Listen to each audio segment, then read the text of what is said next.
Why do Betty and Veronica love baking?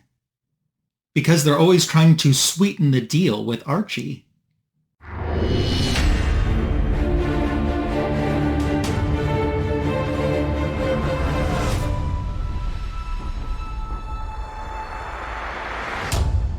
Despite that really bad opening joke, today's Comic Book Editions Volume 232 I think is going to be a lot of fun. We have really cool things to share with you, fun things to talk about, and an update for you on how my Peter Parker Spectacular Spider-Man collection is going. A mini Spider Haul update for you. Welcome aboard. Let's get started, and let's get started with something fun. You might look at this and say, what the heck is this? Let me tell you what the heck this is. This is Zoom's Who's Who, and it's the second edition of this that was released late last year. I've been sitting on this comic book for a while and had it in my collection for a while, and the reason I didn't post it last year is because I was gifting it as a Christmas present to one of my friends who watches this channel. And now that Christmas has come and gone, I thought, I don't want to forget about sharing this, so I'm going to take the opportunity to do so right now. You should do a little research about Zoom and this Who's Who, essentially companion that was produced, unofficially, I should add. There is some details and are some details available online about this, but essentially, Zoom is a fan-created companion to the Who's Who in the DC Universe. And there were limited private printings done, and I feel very lucky to be able to have a copy into my collection, which I wouldn't have had I not been tipped off by my friend Andre in Brazil, who got a copy for himself as well too. So Zoom originally started doing these entries on Comic Book Resources and then on the Fire and Water podcast show. And these are characters that should have been included 40 years ago when DC Comics did their original Who's Who, but kind of got lost in limbo. For an example, the original Who's Who has the Golden Age Superman from the 1940s, essentially the Earth 2 Superman, and then the 1980s version, which post-crisis is a complete different character than the Silver Age Superman. So the Silver Age Superman got left out. So Zoom was like, they shouldn't have left him out. So he created his own entry, which looks so remarkably like official entries you would swear that they were.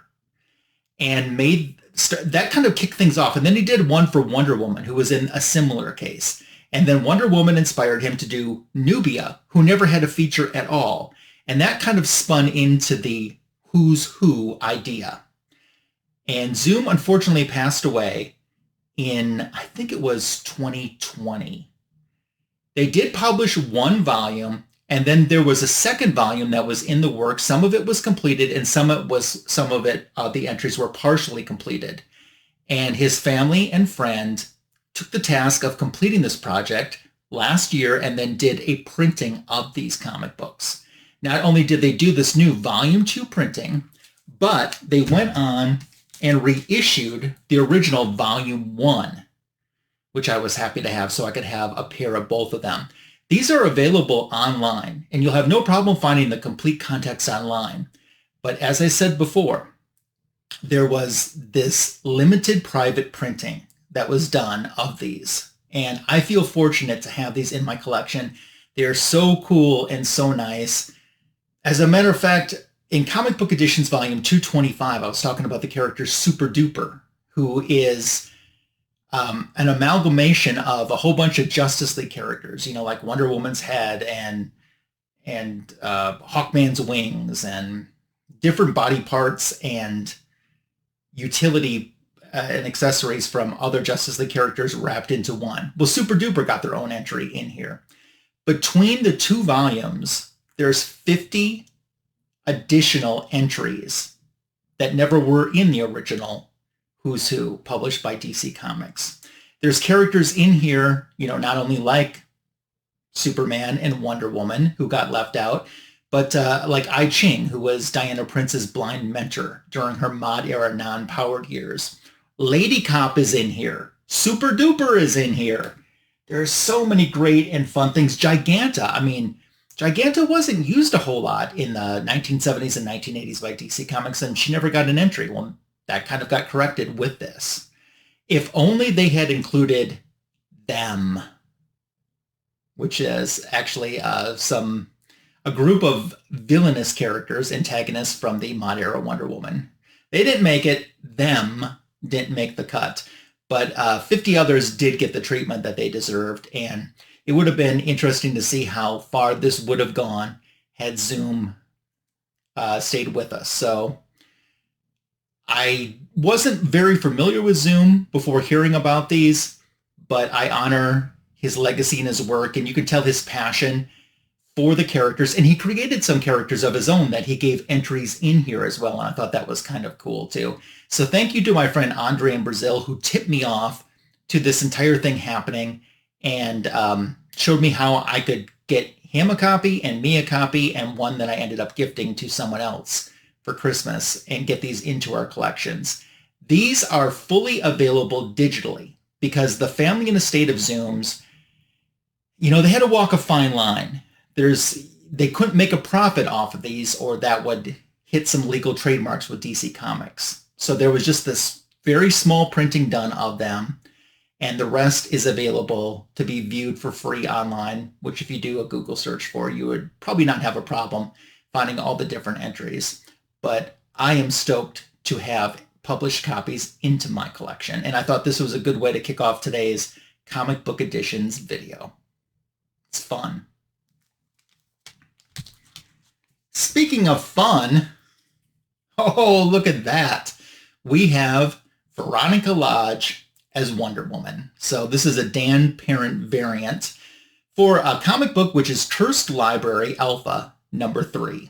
And I love that you can tell that it really is Veronica. You look at that hair, you look at the eyes especially, and the face, and you could tell that that's Veronica cosplaying as Wonder Woman. I thought this was fun, it was different, it was creative. When it came to the actual comic book, though, I was completely lost reading this thing.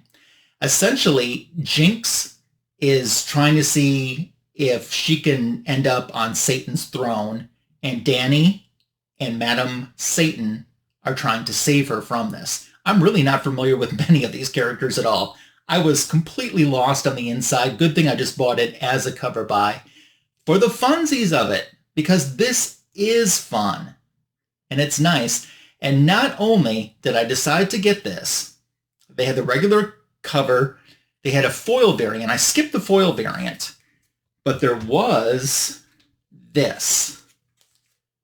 You can see all that sparkling going on. This is called a crystal foil, and they only produced 12 copies of this, and this is number 7 of the 12 copies, and I decided to go for it for the funsies of it. I guess they also offered a confetti foil that was only limited to 5 copies that were printed. That was sold out, and I wasn't even aware of that until this book arrived and I started putting it into my CLZ, and I'm like, oh, there was another variant that was out there. I don't feel incomplete that I don't have it. It's no big deal. I like having something that is such small of a print run as of 12, but this one, number 7 of 12, it's long since sold out. And I think it's cool. Didn't understand the story at all, but I bought it for the cover, and I enjoyed the cover, so that's what counts. There was a companion variant cover to this, which I decided to pick up as well. Look at this. We have Betty Cooper as Power Girl, cosplaying as Power Girl. Same comic book, Dan Parent as well, doing the artwork on this, and just a nice piece. They did offer foils and crystal foils and confetti foils and stuff too. I wasn't interested in that. I just wanted the main cover. I think these were limited to 250 copies, if I'm not mistaken either. While I'm talking about Betty and Veronica, they are the subjects of my back issue of the week, which dropped yesterday morning on my channel. There were 5 Mondays in March, and I spent the month of March saluting International Women's History Month. So I included Archie's Girls, Betty and Veronica, with a 1980 comic book that's in my collection as the back issue of the week yesterday. So if you haven't watched that short, it's up on my channel now. Take a moment to check it out. I had a lot of fun, as I've done every year with the back issue of the week saluting the month of March to International Women's History Month, and the female characters that are in my comic book collection. Betty and Veronica definitely deserve to be included in that. I will also mention that since these have come out, there is a new set of Betty and, actually, yeah, it's Betty and Josie, I think, of Josie and the Pussycats, cosplaying as Marvel characters. And I ordered a Betty one. And I won't tell you what character it is, but I'll be showing it soon. It is shipped, but it hasn't arrived to me. I kind of have my next 2 weeks of videos, the themes of those lined out. So it'll be a few weeks from now that I'll share that with you on my YouTube channel. So be looking forward to more Betty cosplay coming up to my channel too. And since I'm talking about Archie comic books, let's just put this one in from last year too. The facsimile release of Betty and Me number 16 with this infamous cover.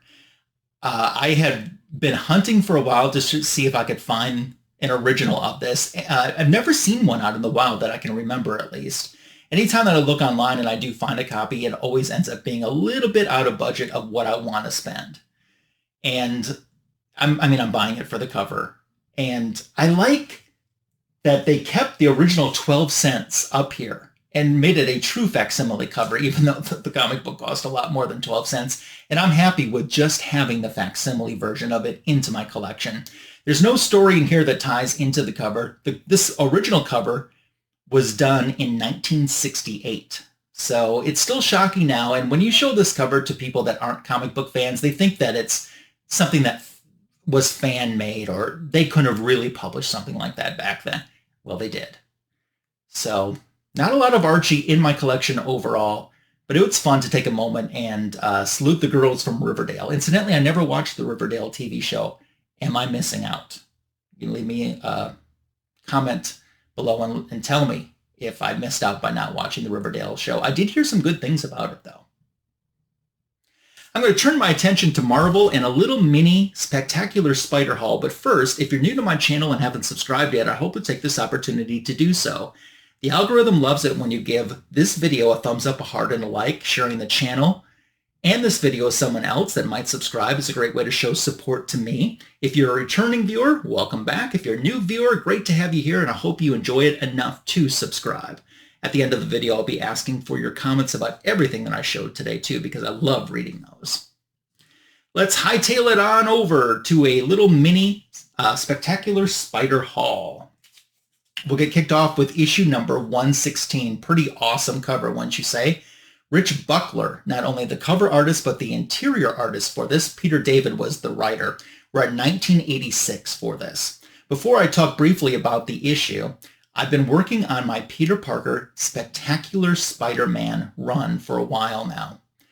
And I'm only going up to a certain point. I think I'm going up to issue 126 and then trying to get like the first 5 annuals. And then I'm planning on just being good with that. And when we get done showing what I have to add into the collection today, I'll give you a little update on how the collection is going. But this story essentially is Sabretooth, you know, the mutant villain that we know from the X-Men universe. He has gone looking for work, and he goes to a villain called the Foreigner trying to get a job. And Foreigner's not going to hire him, but Sabretooth decides to prove his worth by going after Foreigner's enemy, Spider-Man. And that is the basis of what happens in this story. Awesome cover once again, too. And I like the trade dress, too, that's split in half between Peter Parker and then black-suited Spidey. This next issue kind of picks up, even though there's a couple issues in between. That was issue 116 that I showed you. Now we're at issue 119. Same creative team with Rich Buckler and Peter David on here. So in 116, Spider-Man webs Sabretooth in the face, and he's trying to get the webbing off of his face, and he ends up like severely scratching and clawing his face. So Sabretooth comes to in a hospital. The doctors say, hey, look, we think that we can actually completely cure you of being a mutant. And he is so out of control, he starts killing the doctor. He starts killing police that are outside of his room. And he's going on a rampage, and he wants revenge against Spider-Man. And in the course of trying to get revenge against Spider-Man, Black Cat inserts herself into the fight, and he ends up wounding her and sending her to the hospital, which plays out in a few issues to come, too. So that's the general gist of this cover. I think this is a great cover, too. I love the Sabretooth, slashing through. The last time I did an update for you on my Peter Parker Spectacular Spider-Man collection was at the end of December in Comic Book Editions Volume 221. So I'm happy to have a few more books to add that I'm showing you today into this collection. And there is one more, issue number 120. So here we have one of those Marvel Universe anniversary border covers. I know some people that collect just the issues that have these border covers within them. So it's collectible for that reason. Different creative team on this one. We have a Mark Beecham cover. We have Bill Mantlo being the writer and Keith Giffen in the interior artist. This is a fill-in issue in a story, and it's kind of a social awareness. Essentially, it's talking about thugs and gangs that are overtaking buildings and neighborhoods and apartment buildings, and it's just kind of a one-off story in it. This one wasn't my particular favorite. Overall, I've been impressed with how good the Peter Parker Spectacular Spider-Man run has been, just overall. When I started reading, and collecting from issue 1 up until the 120s. There's a few duds in there, but there's more hits and good stories than there are ones that are thumbs down. This one, not a particular favorite. They all can't be winners, though. But surprising how good this series has held up through the decades since it was originally released.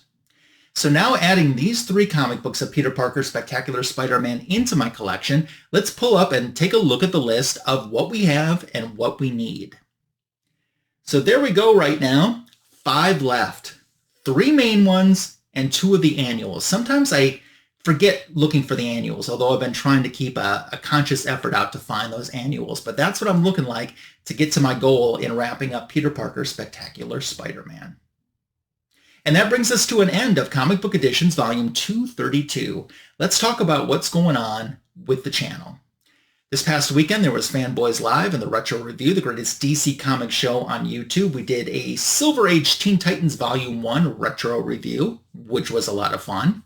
There's the back issue of the week YouTube short on Archie's girls, Betty and Veronica, that I mentioned earlier today. And then Fanboys Live will be back this upcoming weekend. It will be Silver-Haired Bronze Age Babes pick as to what our retro review is going to be. So I'm looking forward to bringing that show to you, the greatest DC Comics show on YouTube, Sunday night.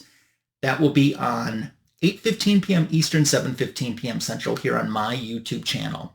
Next week for Comic Book Editions Volume 233, I think I want to do a Daredevil haul, because Daredevil is another title that I've been working on. There's a specific era from the Bronze Age of Daredevil issues that I'm working on, and I've gotten a few more.